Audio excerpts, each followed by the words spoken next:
Excuses don't announce themselves, they blend in. They sound logical, responsible, even smart.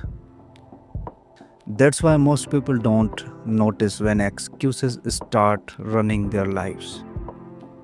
One missed day becomes a habit, one delay becomes a lifestyle, and suddenly, someday feels safer than now.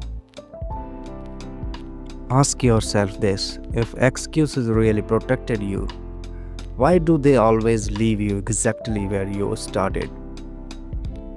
The truth is uncomfortable. Excuses don't steal progress, they trade it for comfort. And comfort is expensive. It costs time, it costs confidence, it costs the person you could have been. You don't need more motivation, you need fewer negotiations with the easy voice in your head. Because the moment action begins, excuses go silent. This was day 15. I will see you guys tomorrow.